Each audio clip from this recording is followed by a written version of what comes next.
Alam tara ila alladhi hajja Ibrahim fi rabbih. Pernahkah Anda dengar kisah? Pernahkah menyaksikan dengar kisah tentang seorang penguasa yang berdebat dengan Nabi Ibrahim? Jadi ada seorang penguasa, pemimpin, fokus, dia manusia, diamanahi oleh Allah dengan kepemimpinan. Ada giliran kepemimpinan. Baik. Seharusnya karena dia ini manusia, walaupun dia penguasa karena punya sifat manusia dan fitrah manusia itu baik, seharusnya kepemimpinan ini digunakan pada yang baik-baik untuk melayani masyarakatnya, memberikan putusan-putusan yang baik. Tapi di sini kemudian tiba ada penyimpangan-penyimpangan. Bahkan dia menganggap bahwa dia yang paling kuasa, sehingga dia memaksa rakyatnya untuk menyembah dia sebagai Tuhan. Diutuslah Nabi Ibrahim untuk meluruskan sikap penguasa ini. Apa yang terjadi? Terjadi dialog di sini. Awas, ini adab yang pertama, ada dialog di sini.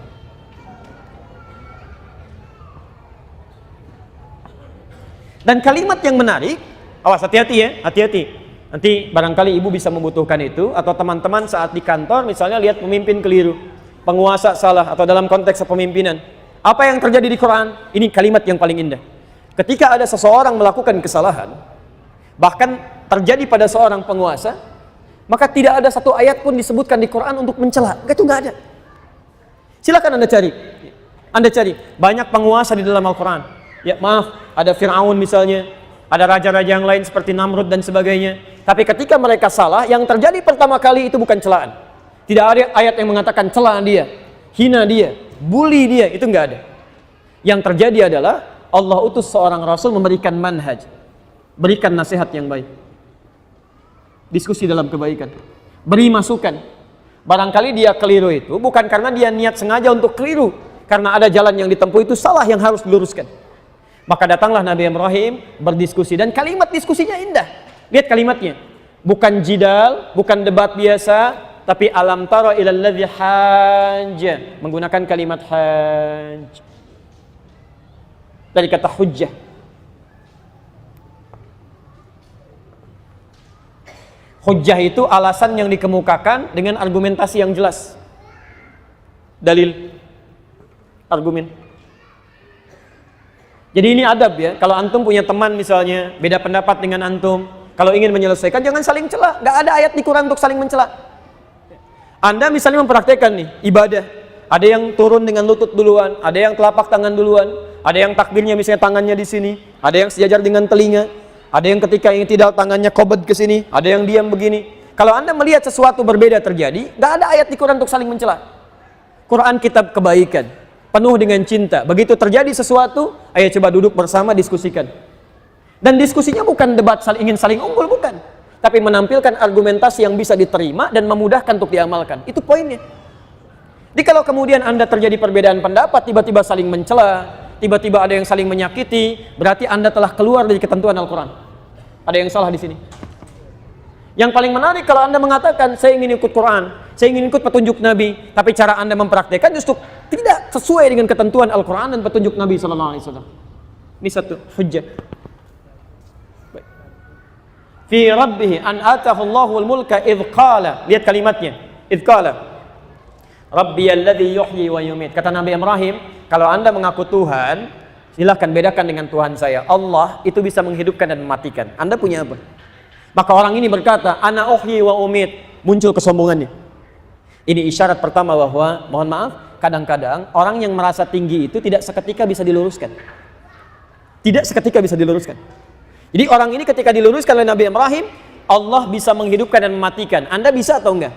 Dia langsung tiba-tiba merasa tinggi. Ana uhyi wa umit, saya juga bisa. Dia hadirkan dua orang, dia bawa pedangnya. Nih saya tunjukkan, yang satu dieksekusi. Nih, saya matikan yang ini, saya hidupkan yang ini. Ini isyaratnya bukan ada orang-orang bisa mematikan, menghidupkan, bukan. Tapi poin Quran di sini ingin menjelaskan, kadang-kadang memberikan penjelasan kepada orang tidak semudah yang kita harapkan. Ada orang ketika diterangkan tiba-tiba langsung merasa tinggi. Ini saf sedang, mohon maaf ya, kosong. Tiba-tiba masuk orang sholat, jaraknya jauh sekali begini. Anda ingin ajak. Biasanya mohon maaf, kalau sesama makmum, levelnya sama, litingnya sama, walaupun usia berbeda, itu tidak mudah untuk diingatkan.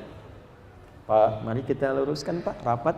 Saya yang rapat ke sana atau Bapak yang ke sini supaya saf kita lurus, rapat, setannya nggak masuk. Kamu siapa?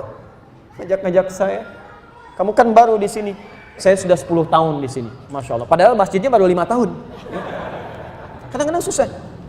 Ya. Nah, apa yang terjadi? Manhajnya dari Nabi Ibrahim bukan marah. Disalah karena nggak mau saja, geser begini, geser lagi, geser begini, geser lagi. Akhirnya diinjak misalnya begini itu. Itu nggak boleh. Nggak ada ayat yang berkata begitu. Apa yang terjadi? Terusannya munculkan dengan hujah yang baru dengan kalimat yang sabar. Lihat kalimatnya. Innallaha ya'ti bisyamsi minal masyriq fa'ti biha minal maghrib. Datangkan hujah yang baru.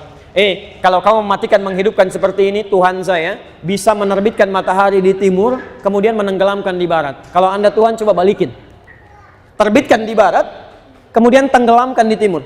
Fabuhital ladzi kafar. Maka kesulitanlah dia untuk menjawab. Kesulitanlah dia kemudian untuk menjawab. Ini manhaj kepada kita. Kalau kita berdialog dengan orang-orang yang sekiranya punya kesetaraan dalam ilmu, Anda bisa berkonsultasi dengan orang yang lebih tinggi dibandingkan Anda. Jangan mempertahankan pendapat yang tidak tepat.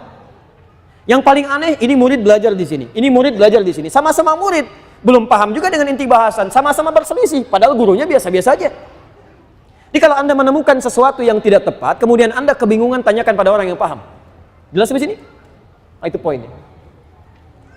Satu. Halo, kenapa jadi tegang begini? Kita kembalikan dulu ya. Alhamdulillah. Nah, ini contoh yang pertama. Contoh yang kedua, Quran surah ke-20 ayat 43 sampai 44.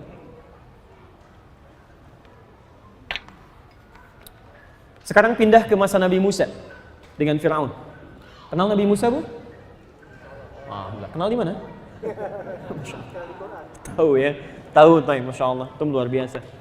Musa, Harun. Nabi Musa sejaman dengan Nabi Harun.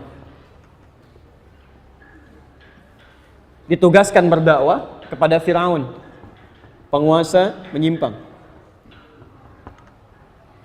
Pelan-pelan, fokus. Penguasa menyimpang. Taib. Perhatikan kasih sayang Allah di sini. Saya kembali tegaskan ya. Allah itu punya sifat kasih yang luar biasa, lebih daripada sifat kasih ibu pada anaknya yang tengah dalam kandungan. Ya. Seorang ibu ketika mengandung, anaknya dijaga luar biasa supaya dia saat bergeser berat tapi anaknya tetap dalam keadaan tenang. Quran surah 7 ayat 189. Ya, miring kanan susah, miring kiri susah, cuman bagaimana caranya supaya si anak berada dalam keadaan tenang. Allah sifat kasihnya lebih daripada itu. Lebih daripada itu. Teman-teman, ini Firaun, manusia paling zalim luar biasa. Kalau tadi levelnya mengaku nabi, ini mengaku Tuhan. Ana rabbukumul a'la. Saya Tuhan kalian yang paling hebat.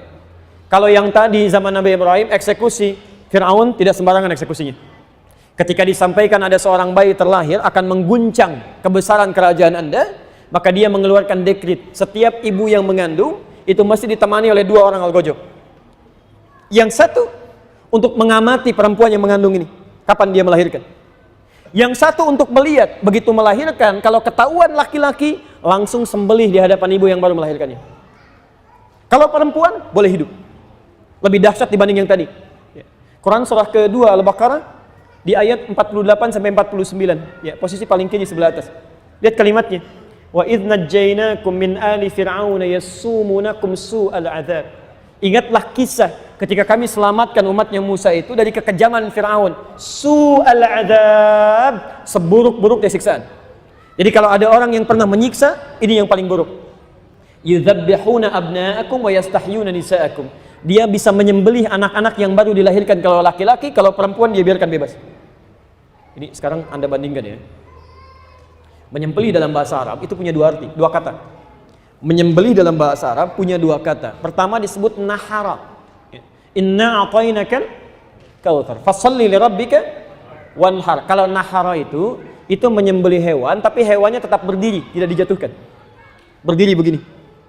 Makanya unta dalam Al-Qur'an cara menyembelihnya disebut dengan nahar. Karena unta tidak dijatuhkan. Antum insyaallah kalau haji nanti atau umrah main ke Hudaybiyah, di situ ada peternakan unta, itu cara nyembelihnya tidak dijatuhkan, langsung disekat seperti ini. Kalau pisau dielus begini, kemudian disembelih, kalau pakai golok kemudian langsung seperti ini. Itu unta. Tapi kalau kerbau, kambing, domba, sapi, itu kalimatnya menggunakan dzabaha. Dzabaha. Yang berarti dijatuhkan dulu, baru disembelih. Jatuhkan, sembelih. Baik, antum kalau sembelih sapi kan jatuhkan dulu kan? Kerbau dijatuhkan dulu ya. Itu dalam bahasa Arab disebut dzabaha. Antum kalau mengaji hadis Al-Arba'in, coba buka nomor ke-17. Posisi paling kanan sebelah bawah. Hadisnya dari Abu Ya'la, Aus bin Saddad bin Thabit bin Munzir Al-Khazraji Al-Ansari. Ya. Itu Nabi mengatakan, "Idza dzabahtum fa ahsinudz dzibhah." Kalau Anda ingin menyembelih hewan yang dijatuhkan, maka lakukan dengan penuh kelembutan. Jangan sampai Anda tarik, jatuh, kemudian tiba-tiba luka dan sebagainya. Jadi, dzabaha itu menyembelih dengan, maaf ya, sembelihannya dijatuhkan dulu. Itu tapi sekali sembelihan begini, set, selesai. Kalau antum melakukan berkali-kali begini, itu ditambah tasydid pada huruf ba-nya. Dzabbaha, yudzabbihu. Sekarang kembalikan ke ayat yang Al-Baqarah 49 tadi, posisi paling kiri sebelah atas. Bagaimana jahatnya Al-Ghujuf Fir'aun itu. Kalimatnya bukan menggunakan nahar tapi dzabaha. Yudzabbihuna abna'akum. Dzabaha. Jadi begitu melihat seorang ibu melahirkan anak laki-laki di hadapan ibu yang baru melahirkannya, itu masih merah, langsung dijatuhkan ke bawah, digorok di hadapan ibunya. Dan menggunakan tasydid. Dzabbaha. Artinya bukan sekali tapi berkali-kali begini. Saking jahatnya. Makanya disebut dengan su'al adzab. Fir'aun, manusia paling durjana, mengaku Tuhan, melakukan pembunuhan tingkat tinggi. Tapi saking rahmannya Allah, selama nyawanya belum sampai ke kerongkongan, masih diberikan kesempatan untuk bertobat. Mau nggak kamu tobat nih? Maka dikirimkan dua nabi langsung. Musa dengan Harun berdakwah kepada Fir'aun, satu orang. Kita saja sekarang, umatnya Nabi Muhammad, sampai kiamat, nabinya cuma satu, nggak pernah lihat lagi. Antum pernah lihat nabi? Fir'aun saking sayangnya diutus oleh Allah dua orang nabi supaya dia bisa kembali. Apa yang terjadi? Quran surah 20 ayat 43 sampai 44. Idhaba ila fir'auna innahu tagha. Musa dan Harun, pergilah sekarang ke Fir'aun karena dia sudah melampaui batas, sudah menyimpang dia. Ini prinsip dakwah. Jadi kalau ada seseorang kemudian mulai menyimpang dari kita, kita dakwahi. Ya. Tapi bagaimana cara berdakwah yang baik? Lihat kalimatnya, ayat 44-nya. Faqula lahu qawlan layyinan.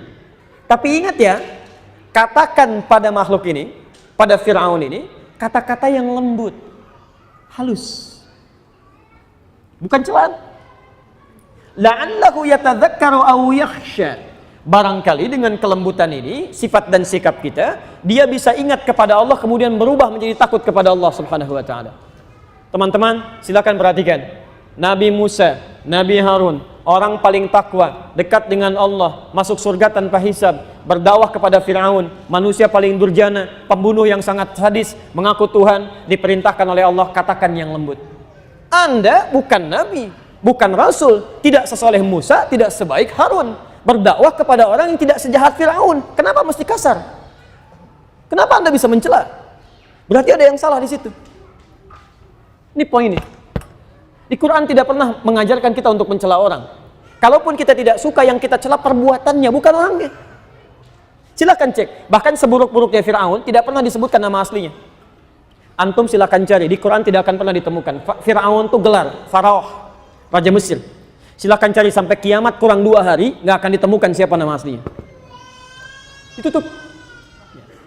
Silakan cek ya, sehari lagi buat sadar ngapain nyari itu.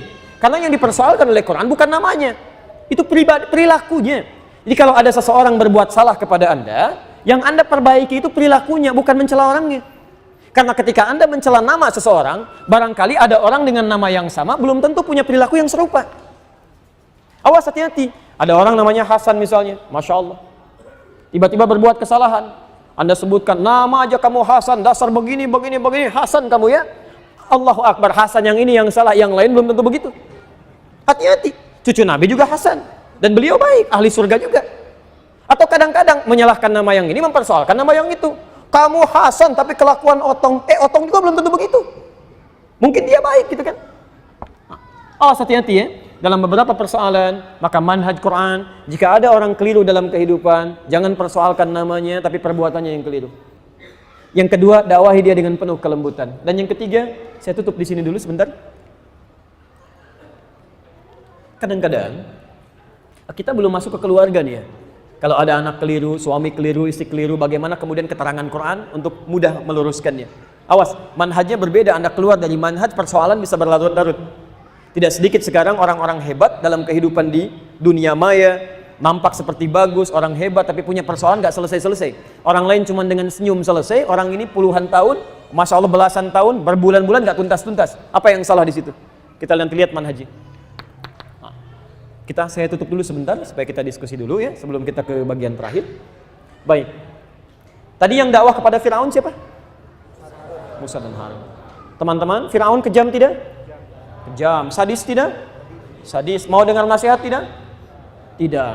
Tipikal orang seperti ini yang sulit menerima kebaikan, yang pemarah, yang kadang-kadang muncul emosinya. Ternyata dakwahnya Nabi Musa diawali tidak langsung dengan nasihat, tapi dibuka dengan doa.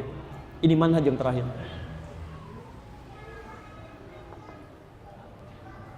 Maka ketika beliau akan datang kepada orang yang punya sifat seperti ini, nanti ibu mungkin akan menemukan ketika mengajak suami lebih dekat pada Al-Quran, lebih dekat pada tuntunan sunnah, tiba-tiba nggak mau dengar, kadang-kadang sering marah dan sebagainya, diajak sholat susah dan seterusnya misalnya. Anda jangan banyak memberikan nasihat dulu, mulai dengan ini. Maka Nabi Musa berdoa, Rabbi shrahli sadri wa yassirli amri wahlul 'uqdatan min lisani yafqahu qawli. Ya Allah, mohon lapangkan keadaan hatiku sehingga ketika mendengar kalimat-kalimat yang tidak menyenangkan ini bisa bersabar. Wa yassirli amri, mudahkan urusanku sehingga ketika disampaikan nyaman, dan lancarkan lisanku sehingga ketika disampaikan bisa diterima dengan baik. Teman-teman, ini manhaj yang terakhir. Jika ada orang-orang misalnya yang punya masalah di lingkungan kita dalam kehidupan, siapapun dia, Anda ingin berikan nasihatnya dan dia punya sifat yang keras, maka mulai terlebih dahulu dengan doa supaya Allah melembutkan keadaan hatinya. Kalau hatinya sudah lembut, maka kalimat-kalimat yang lain akan mudah mengalir pada jiwanya. Ini poinnya. Jelas di sini? Baik.